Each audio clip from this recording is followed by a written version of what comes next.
তোমরা তো জানোই আমার ছোটু অসুস্থ ছিল বলে আমি যেতে পারিনি।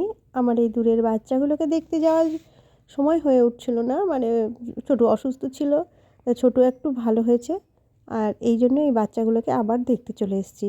আর ফোন আসছিল কয়েকদিন ধরে, মানে একটা বাচ্চা অসুস্থ ছিল, ওষুধ ইঞ্জেকশন পড়েছে, অবশ্যই সেই বাচ্চাটাকে তোমাদেরকে দেখাবো। আমি সব সময় ভিডিওর মাধ্যমে ভালো কিছু তুলে ধরার চেষ্টা করি, যারা ভালো আছে। আমার ভীষণ কষ্ট লাগে, কষ্টের জিনিস তোমাদের কাছে তুলে ধরবই না এরকম একটা ব্যাপার।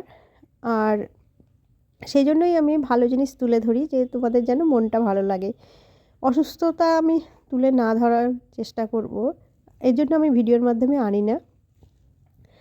আর আমি তো একটা প্যাঁচাকে অ্যাডপ্ট করেছি, কারণ সে স্বীকার করতে পারবে না, তার পরিস্থিতিটা এরকমই, ডানা ভাঙা। আর এই যে মস্তানগুলোকে দেখছো, আমি ভিডিও করতে পারি না, যখন এদের সঙ্গে থাকি না তখন এদেরকে ভালোবাসতে থাকি। এই যে কত বছরের আমার আদরের এই বাচ্চাটা খুব ভালো লাগে। আর এই যে এই বাচ্চাটা অসুস্থ ছিল আর কি, তো এর জন্য বারবার করে ফোন করছিল দেখতে আসার জন্য। আমি ছোটুর জন্য আসতে পারিনি, তবে ডাক্তার ওষুধ ইঞ্জেকশন দিয়েছে, দেখছেই তো ভালোই টনটনে আছে। আর এই যে ভবিষ্যতের দুই মস্তান গলিতে থাকবে, মানে রাস্তা পাহারা দেবে, আমাদেরকে সেফ রাখবে খারাপ মানুষের সঙ্গে, তাই তো।